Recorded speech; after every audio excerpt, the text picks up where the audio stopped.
Assalamualaikum warahmatullahi wabarakatuh. So now I'll present the truth table for this assignment. Our problem statement is implement f a, b, c, d is equal to the mean term of 4, 5, 6, 7, 8, 12, 14, and 15 on A1 multiplexer. So we have 4 inputs which are A, B, C, and D, and 1 input which is F, and also the marks input. Our marks input is 0, 0, 1, 1, D bar, 0, D bar, and 1. For CAMAP, we are looping number 1 as the question state here is in min term. So from this CAMAP, we obtain F expression is A bar B plus B C plus A C bar D bar. I'll be continuing on next part of the report. So the first thing we see here is the block diagram, where in our design we have used the master-slave configuration. It describes where D flip-flop acts as the master, where it will give out specific outputs for the mux's inputs, which acts as the slave. Next, we have the schematic diagram where we can see how the inputs will connect to the inputs of the multiplexer will connect to the D flip-flop using logic gates such as the NOT gates, AND gates, and the OR gates. Next part we can see is the function table of D flip-flop, where the input will show either a positive edge trigger where the outputs will be low to high, or a negative edge trigger where the outputs will be from high to low. Today I will show you how to make the timing diagram and schematic diagram using software.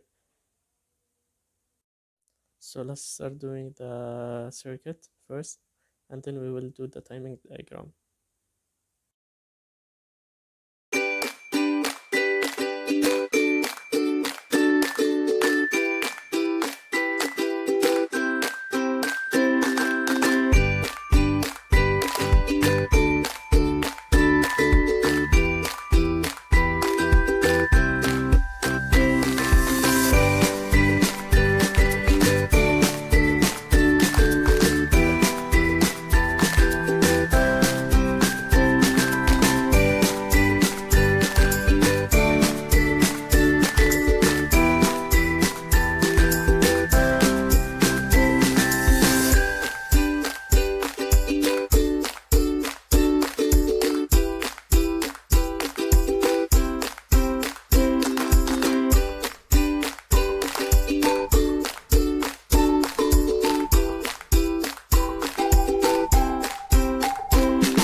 I'll be doing the discussion part of assignment 2. In this assignment, we are tasked to build a synchronous medium-scale integrated logic circuit with D flip-flops, and this circuit is supposed to operate as 8-to-1 multiplexer. For that, we have 4 inputs A, B, C, and D, and 1 output F. To design this logic circuit, we followed the 4 main steps we use to design any logic circuit. Number 1, we have conceptualize, which is basically drawing the overview of inputs and outputs. And it's like drawing a block diagram just to show how the inputs will go and what are the outputs we'll get. And we can see this conceptualize or the block diagram in figure 3. Next, we have truth table, which gives the output for every combination of inputs we add. And you can find this in figure 1. Next, we have K-maps, and Boolean equation, which is basically derived from the K-map. In this step, it helps us to understand the operation the circuit is actually operating, and you can find this in figure 2. Last but not least, we draw the schematic diagram, and you can see that in figure 4. For the final part of this assignment, we have the simulation, and we do that using a software called Intel Quartus Prime 2.